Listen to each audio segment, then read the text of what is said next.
Som.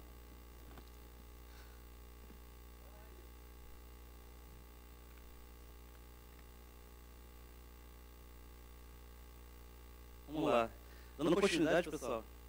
Ele é aluno de graduação da UFRJ, ex-diretor e atual colaborador do Grupo de Resposta e Ciência e Segurança da UFRJ, atualmente bolsista aí da nossa equipe SegTIC.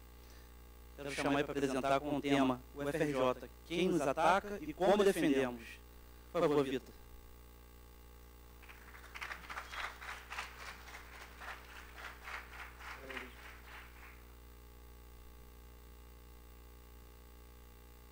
Só vou botar o cronômetro para não perder aqui, né?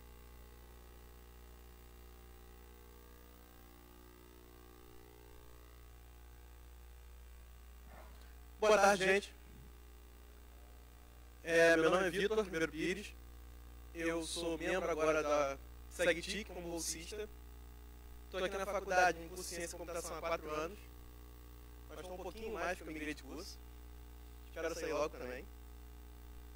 O tema dessa palestra é UFRJ, quem nos ataca e como defendemos.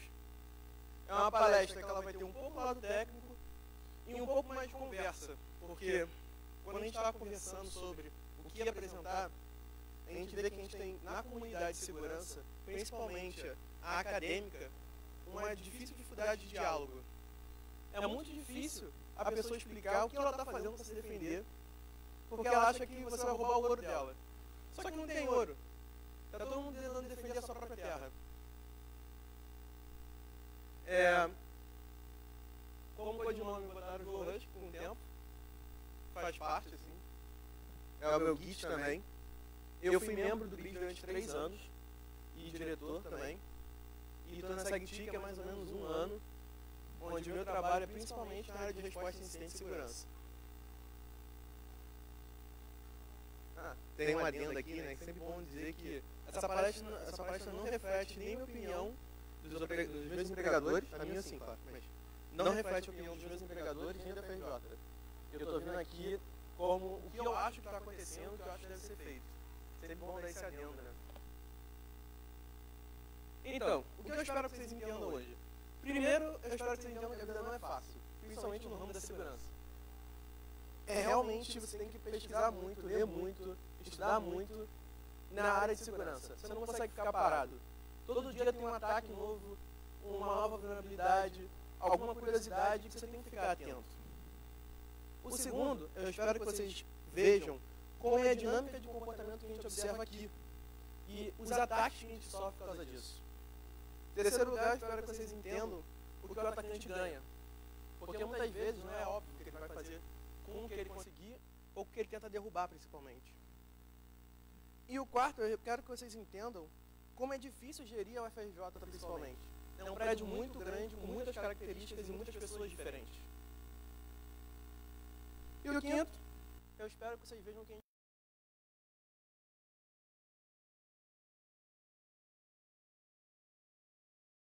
do tamanho do nosso problema. Esses são os números dos últimos que eu encontrei. Eles estão um pouco desatualizados, mas assim, é um pouco difícil você encontrar dados atuais da FRJ. Eles lançam com pouca frequência, ou em formas diferentes, editais diferentes, e a gente fica um pouco perdido. Mas os últimos números que a gente tem são de 3.821 docentes, que são nossos professores, sejam de pós-graduação, graduação, ou até mesmo do CAP da FRJ. De graduação, somos 55 mil alunos em 2013. Esse número já é um pouco maior, já assistimos 66 mil por aí. Na pós-graduação são 11 mil e são hoje 182 cursos. Essa tabela, por acaso, está atualizada de curso, que foi 2017, e não criou nenhum curso novo depois disso. Ou seja, a FRJ é muito dividida. É muita gente diferente, é muitas ações diferentes, são muitas coisas diferentes que ocorrem aqui. Um aluno da computação não é igual a um aluno de letras, no seu estilo de comportamento. Ele não vai fazer as mesmas operações no computador que um aluno de letras. Porque, enquanto aqui, na ciência da computação, por exemplo, a gente se preocupa em desenvolver coisas, então a gente precisa abrir novas portas de conexão para comunicar, às vezes, com serviços que estão sendo testados. Um aluno de letras, às vezes, só quer usar o Word, quer acessar um Drive, alguma coisa que ele precisa de um nível de gerência diferente. Então, primeiramente, Na cidade do Rio de Janeiro, a FRJ atua em 10 municípios. A gente tem 4 campos físicos: Angra dos Reis, Duque de Caxias, Itaperuna e Macaé, fora do Fundão e do centro do Rio de Janeiro. A gente aqui no Rio de Janeiro tem a Praia Vermelha, a Cidade Universitária, a Escola de Música, que fica na Lapa, a Faculdade Nacional de Direito, que fica no centro da cidade, mas não fica próximo da de música, o Instituto de Filosofia, Ciências Sociais e o Instituto de História. A gente também tinha um museu, infelizmente, não temos mais, e que tudo isso fazia parte de uma só gerência de rede da FRJ. Para vocês terem a noção de como é grande a rede da FRJ e a comunicação entre elas. O que a gente conclui com isso? Nós somos diversificados. A gente precisa assumir isso. Somos realmente diferentes, temos perfis diferentes, comportamentos diferentes e temos problemas diferentes. E quem cuida hoje da informática dentro do Fundão? A gente tem alguns setores com capacidade técnica que conseguem fazer a própria manutenção, como é o caso aqui do NCE. A engenharia tem seus pequenos departamentos também de estrutura, como os LIGs. A gente tem o nosso grande órgão hoje que cuida da superintendência de redes, que é a TIC. E a gente tem os próprios usuários, pessoas que trabalham no laboratório, alunos, pessoas que fazem iniciação científica, que muitas vezes são responsáveis por cuidar das redes. Subserviços, configuração de servidores Apache, para botar um site no ar, WordPress. Essas coisas acontecem com bastante frequência na FRJ. E você ganha um problema com isso. Você não sabe quem está fazendo o quê e quando está fazendo o quê. E a gente vê esse ditado que, assim, é verdadeiro. O cachorro, quando tem 2 donos, ele morre de fome. Um dono esquece de alimentar o cachorro, achando que o outro alimentou, e no final o cachorro morre. A gente tem que tratar a rede aqui na FRJ assim. Você nunca pode estar achando que o cara superior a você vai tratar a rede melhor do que você. Então, o maior problema da FRJ hoje, ao meu ver, é a comunicação. A gente não sabe comunicar na mesma linguagem.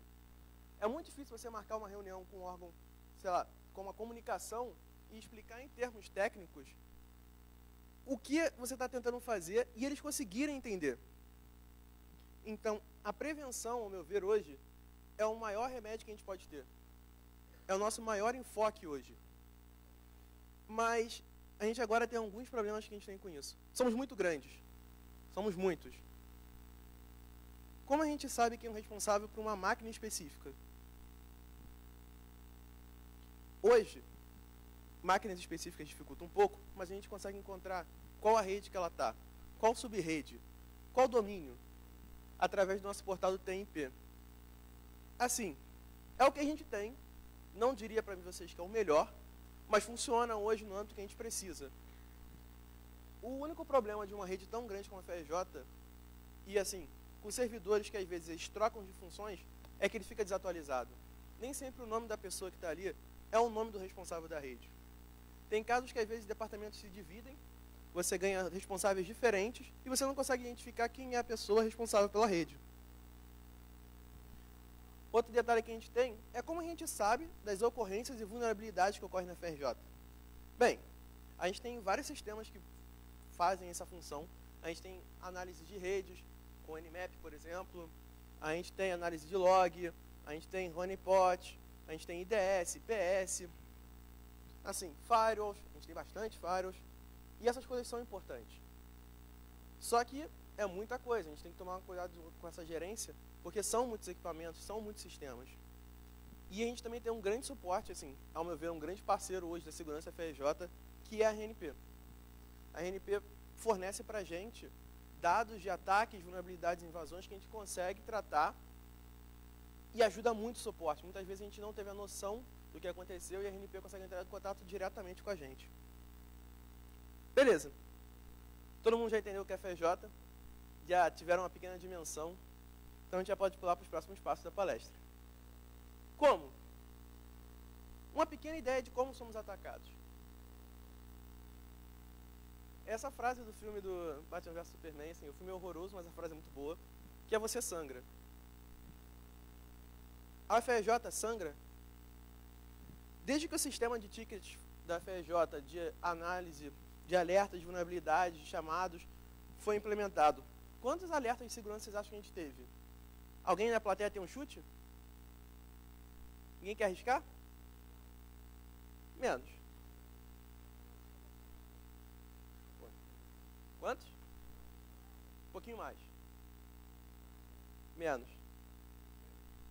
Menos. Vou dar a resposta, senão a gente vai ficar muito tempo nisso. 285 mil tickets. Oi? Todos. Todos. Se você tem um chamado, ele é indevido. Ou seja, é problema. É algo que vai cair nas minhas costas alguma hora. Não baixem torrent. Nos últimos 4 anos, desde que o sistema de tickets foi implementado, a gente teve 285 mil tickets. E isso, na verdade, já está desatualizado, porque essa filtragem eu fiz em março. E assim, a gente tem um grande problema de ler o nosso sistema de ticket, porque ele é bem ruim. Mas a gente fez um esforço, eu virei algumas noites em Python, graças a Deus, e eu consegui chegar a esse número. Assim, é algo absurdo, é realmente espantoso a gente ter tanto ticket numa faculdade dessa. Agora, a gente consegue também ver, em alguns casos, é claro, a origem dos tickets. De onde é que vocês acham que a FRJ é atacada? A gente vai ver agora em vermelho no mapa. Pam, pam, pam. Literalmente, a gente recebe botnet do Japão, a gente recebe dos Estados Unidos direto. Nossa, os Estados Unidos fica fazendo scan direto aqui, não sei que o americano gosta tanto. China, coreano, a gente tem bastante problema com Coreia. Não é só do Kim Jong-un não, tá? Mas a gente tem realmente problemas no mundo inteiro. A rede da FRJ é bastante visada para as pessoas conseguirem fazer saídas de rede. E esse é o grande problema. Nós temos muitos chamados e a gente tem que cuidar de tudo isso. A FRJ hoje faz um esforço monumental para conseguir responder cada um desses chamados. A gente tem hoje mais de 300 tipos de chamados diferentes, isso sem contar com os chamados que ainda não têm classificações. Eles estão listados com algumas coisas que realmente não são o que eles apresentam ser. Às vezes a gente recebe chamados que é uma invasão web, de uma página web. Mas quando a gente vai ver, o que o cara invadiu não foi a página web, foi a intranet do sistema. É algo muito mais grave que foi classificado errado. Esse é o nosso top 5 da FRJ. Realmente são os números, na época, em março, dos números de chamados que a gente mais teve casos aqui abertos. Nós tivemos 34 mil de hosts vulneráveis usando Portmap. Isso é um problema sério. A gente teve muito ataque por causa disso. Cara, a gente teve muito DNS spoof. Muito, muito, muito. Muito mesmo. Inclusive, a gente recebe até hoje alguns chamados de pessoas reclamando que a página deles não aparece no Google porque eles tomaram um ataque de DNS e acabou redirecionando para outra coisa. E eles acham que é gente que põe no Google. Usuário. Servidor SSL. Vocês acham que criptografia é bobeira, mas as pessoas nunca atualizam a criptografia delas. Usam sempre versões antigas. Isso é um problema seríssimo aqui dentro. Tem outras coisas. Ataques de DOS, está aí no nosso top 5. E FTP, porque as pessoas são muito velhas e usam FTP ainda. Como é um ataque típico hoje que a gente recebe na FRJ? Eu acho legal mostrar esse dado, que assim, isso aí parece em qualquer primeiro capítulo de livro, aquela parte que tu fala e fala, isso é chato, já vi isso. Mas, na verdade, isso acontece realmente, assim. A gente acha que é propaganda do livro, mas realmente essa é a anatomia mais comum de um ataque na FRJ. O cara faz um scan, fica varrendo nossa rede o dia inteiro. No final, ele achou uma máquina vulnerável com o exploit que ele estava procurando. Há um tempo atrás, a febre era SMB. Vocês conheceram a febre do Anacry. E depois ele partia para a próxima máquina. Fazia o ataque dele, vamos para a próxima. Continuava escaneando. Então o cara fazia, sei lá, 6, 7, 8 defacements em um dia. Com o mesmo defacement, com a mesma musiquinha árabe. Os exemplos mais comuns com essa técnica é o WordPress, porque ninguém atualiza o WordPress, ninguém tira os plugins vulneráveis. SMB, que é febre, as pessoas ainda deixam servidores com Microsoft de 2002 ativos. E muita coisa desatualizada, muita mesmo. Apache, o próprio WordPress, Joomla, nossa, as pessoas adoram Joomla e Joomla é muito ruim. Esse aqui é um exemplo, esse é um ataque real que a gente teve. Não é o único, e assim, a ProtoWave ataca a gente direto, eles fazem muito defacement. E eu sou suspeito de dizer que eles trocam layout de ataque toda semana. Toda semana eu vejo um ataque novo deles, com uma página diferente. Isso aqui é um outro ataque que a gente tem bastante comum, que é phishing. E assim, as pessoas na FRJ caem muito em phishing, principalmente em momentos de crise. O cara está mandando phishing, por exemplo, dizendo que ele está oferecendo vaga para um curso que você investe R$50 no seu orçamento e você vai conseguir ter um retorno muito alto, e as pessoas realmente entram em contato com os caras, transferem dinheiro e some a conta. A gente teve um que recentemente o cara reclamou, mandou pra gente um e-mail de phishing, porque ele já tinha caído, e ele mandou pra gente avisando que alguém vai cair de novo.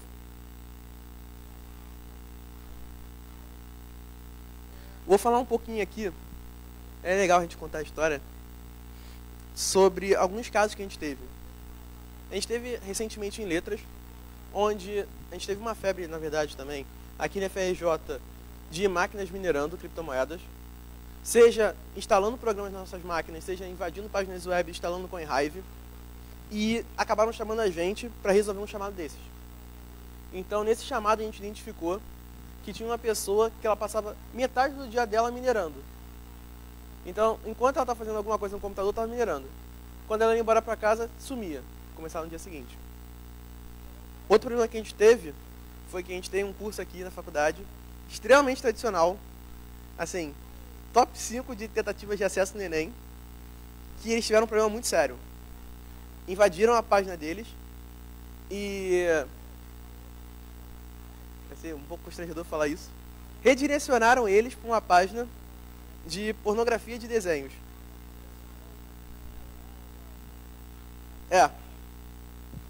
Isso é... assim, eu tenho certeza que esse foi aluno. Não é possível. O cara é muito rancoroso para ter feito isso. Tem um caso famoso também, que o nosso próprio supercomputador, o Netuno, ele foi atacado e instalaram um backdoor dentro dele. Essa ação, pelo que me contaram, foi extremamente complexa, onde os caras, inclusive, analisavam o padrão de frequência dos usuários do Netuno para conseguir entrar em horários que eles não estavam usando para não gerar interferência. Eles passaram meses planejando o ataque até ser bem sucedido. Bem, já temos vários motivos, né? A gente tem muita coisa agora. Mas por quê? Quais são os principais motivos dos ataques na FRJ hoje? Ideias. As pessoas querem divulgar ideias.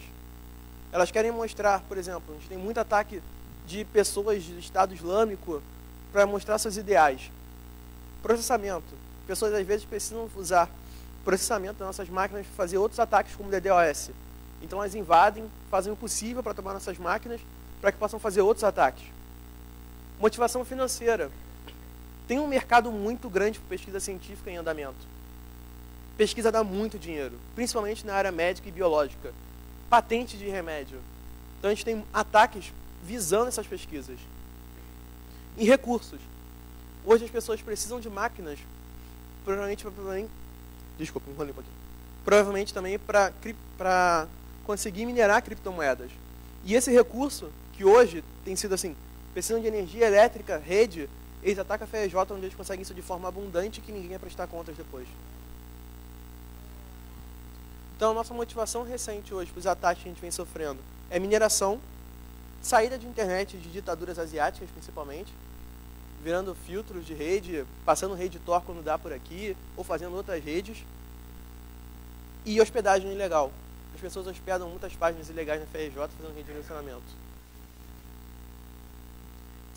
Enquanto estava fazendo os trabalhos, falando sobre o número de chamados de criptomoedas, e eram estações diferentes, e todo dia a gente tinha 6, 7, 2, 4 chamados de criptomoedas.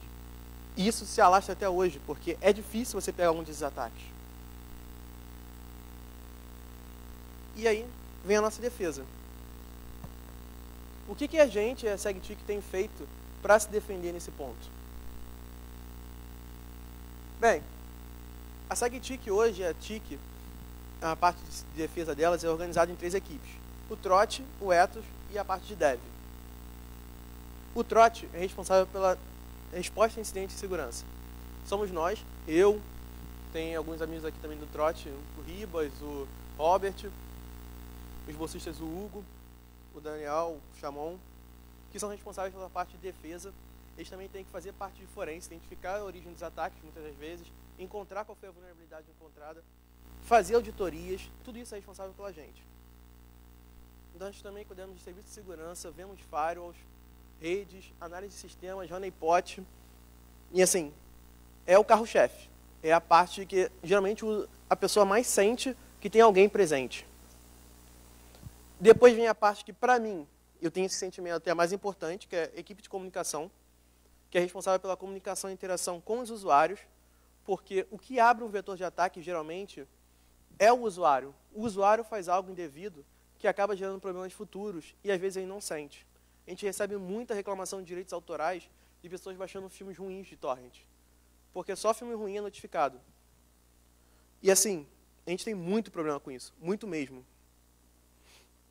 E a gente tem, por último, a parte de dev, que é uma parte que eu acho muito legal, que, assim, o foco dela não é desenvolver grandes ferramentas, mas desenvolver ferramentas que solucionem os nossos problemas.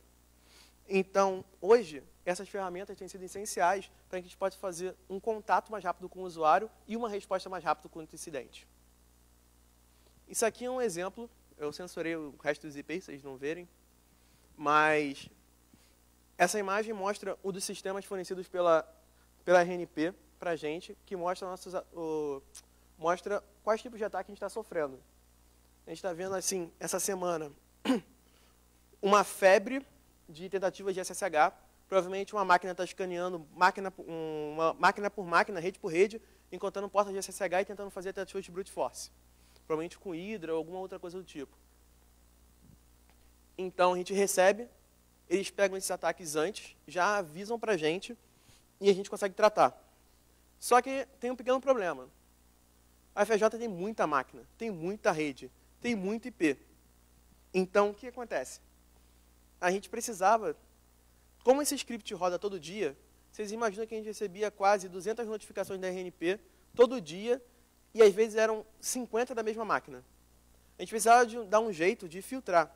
Então a equipe de dev teve uma ideia brilhante, que foi conseguir fazer um filtro para que a gente visse todas as notificações que já foram enviadas, fazer um ranking delas, que a gente pudesse tratar de forma mais eficiente.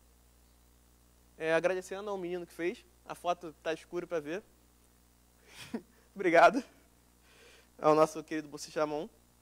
Obrigado.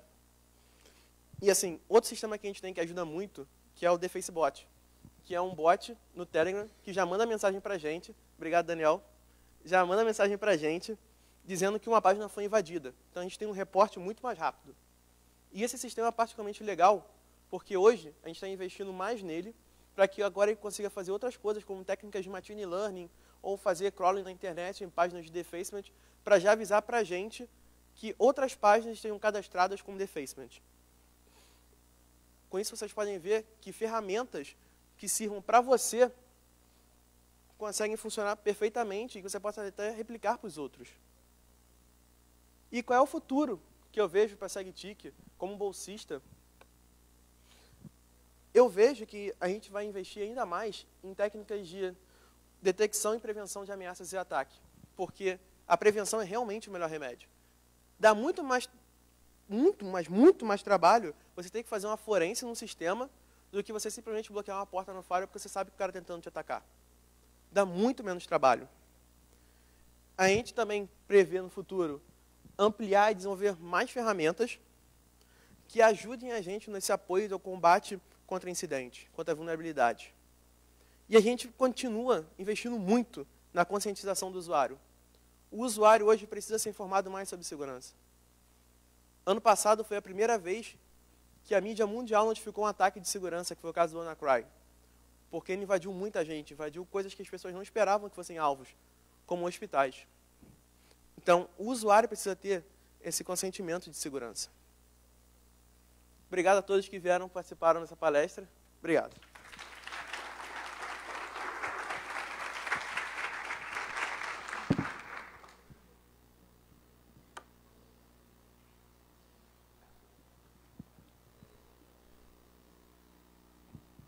Você falou no início que vocês usam tática honeypot, né? Eu achei isso muito interessante porque eu já vi empresas grandes que se preocupam com segurança e eles não usam técnicas tão avançadas como essa. Eu gostaria de saber de quem surgiu a ideia e se você puder falar um pouquinho dos tipos de honeypot que você usa. É questões de conta ou são servidores? Sim. Então, nossos honeypots começaram assim que a SegTech começou.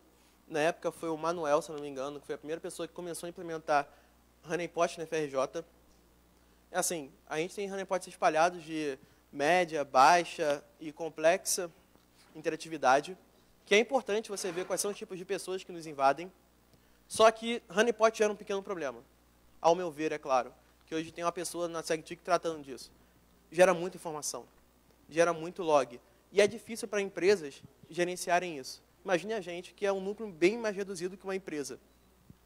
Então, quando a gente implementou recentemente essas análises de log, isso facilitou muito, ao nosso ver, o entendimento de como as coisas funcionam aqui. Nossas máquinas hoje, a maior parte delas são máquinas virtuais mesmo, onde o cara transparece e acha que é uma máquina real, porque com o scanner não tem como verificar isso, e é um honeypot. Mas é surpresa para o cara. Não é coisas sequenciais, são bem espalhadas, e não tem como o cara identificar assim, na hora o que é.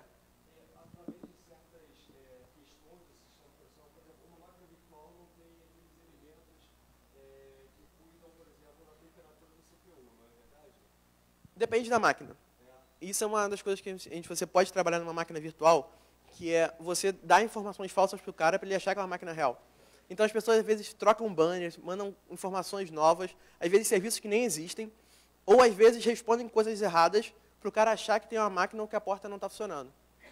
Tinha uns casos que eram bem divertidos, que é você tem que pingar numa porta para pingar em outra para poder acessar o SSH. E você consegue implementar isso tranquilamente. Você comentou de diversas ferramentas que estão sendo criadas por vocês. Essas ferramentas elas estão livres e disponíveis em alguma organização, do GitHub, GitLab ou algo do tipo na internet? Para que as pessoas possam contribuir e utilizá-las?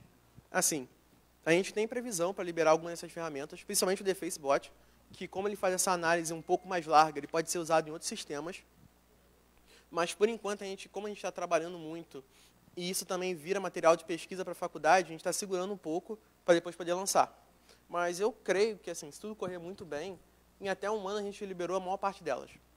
Complementando, esses sistemas estando livres, esse material de pesquisa ele pode se incrementar ainda mais, com pessoas do mundo inteiro contribuindo para a melhora deles, né? Talvez seja algo a se pensar aí para se investir.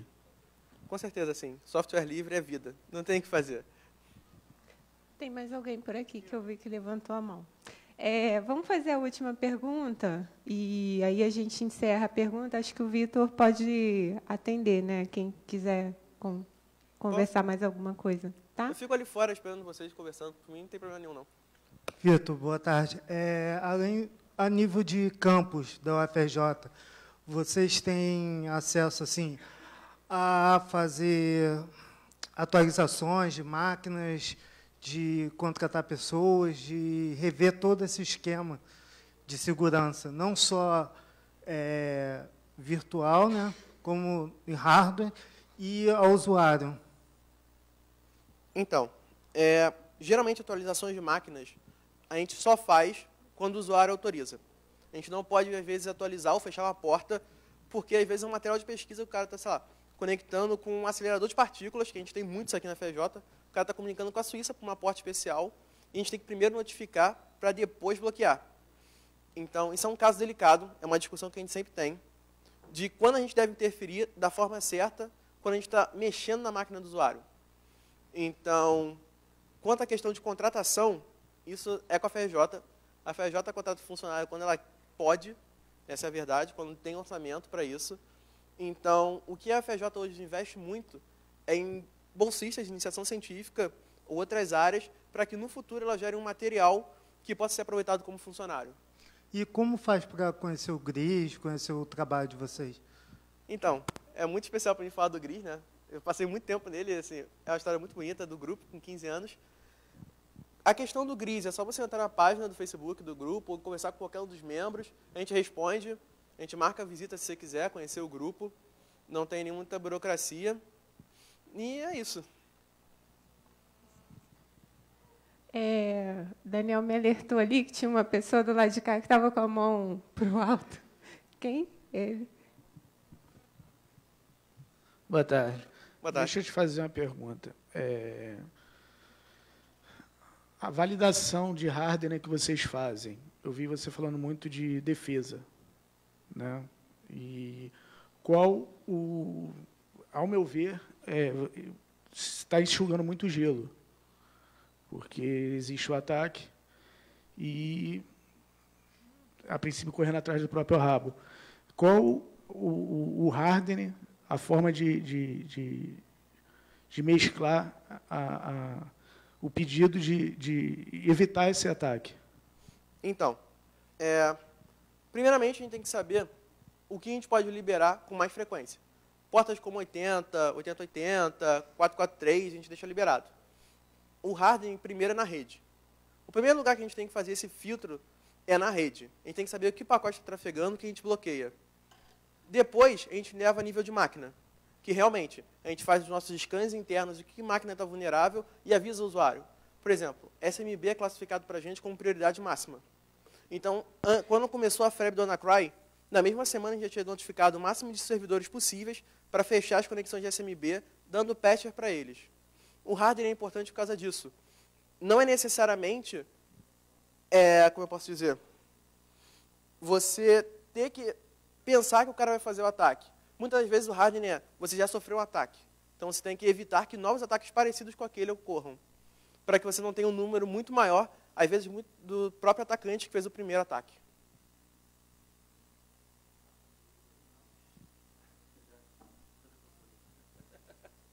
Vitor, obrigado mais uma vez aí, quero agradecer a sua participação. Uma lembrancinha aqui. Salva de palmas, pessoal. Está meio aberto. Cadê o fotógrafo? Não tem fotógrafo. Ah, não tem fotógrafo. O Roberto, o fotógrafo. Leandro, a gente tira depois.